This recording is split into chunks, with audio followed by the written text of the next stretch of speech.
শরীয়তপুরের গোসাইহাট উপজেলার আলাউলপুর ইউনিয়নে জমকালো আয়োজনের মধ্য দিয়ে অনুষ্ঠিত হয়েছে মাস্টার জমির উদ্দিন ঢালী ও মাস্টার আব্দুল ওহাব ঢালী স্মৃতি মিনি নাইট ক্রিকেট টুর্নামেন্ট 2025-এর সিজন 2-এর ফাইনাল ম্যাচ শুক্রবার 9 জানুয়ারি সন্ধ্যায় আলাউলপুরের ঐতিহ্যবাহী গরিবেরচর স্কুল অ্যান্ড কলেজ মাঠে অনুষ্ঠিত এই ফাইনাল খেলাকে ঘিরে এলাকায় ক্রীড়াপ্রেমীদের মধ্যে ছিল ব্যাপক উৎসাহ ও উদ্দীপনা।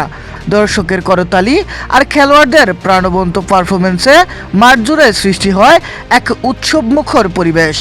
এবার টুর্নামেন্টে মোট 16টি শক্তিশালী দল অংশগ্রহণ করে। দীর্ঘ প্রতিদ্বন্দ্বিতার পর ফাইনালে মুখোমুখি হয় রিয়ামণি হোটেল অ্যান্ড সুইটস একাদশ এবং হলুদ সন্ধ্যা ইভেন্ট একাদশ।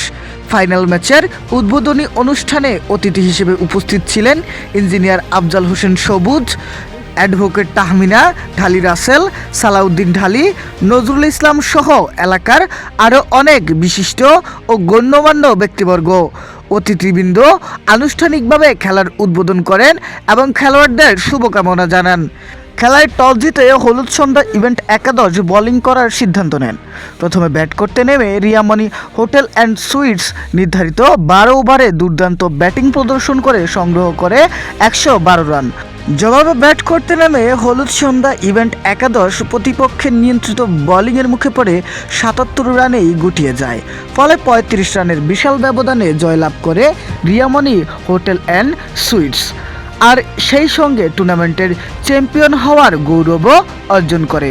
জয় নিশ্চিত হওয়ার সঙ্গে সঙ্গেই মাঠ জুড়ে শুরু হয় উচ্ছ্বাস ও আনন্দের বন্যা। খেলোয়াড়, সমর্থক ও দর্শকদের উল্লাসে পুরো এলাকা মুখরিত হয়ে ওঠে। আয়োজকদের পক্ষ থেকে জানানো হয়, এ ধরনের ক্রীড়া আয়োজন তরুণ সমাজকে খেলাধুলার প্রতি আগ্রহী করে তুলবে এবং সামাজিক অবক্ষয় রোধে ইতিবাচক ভূমিকা রাখবে।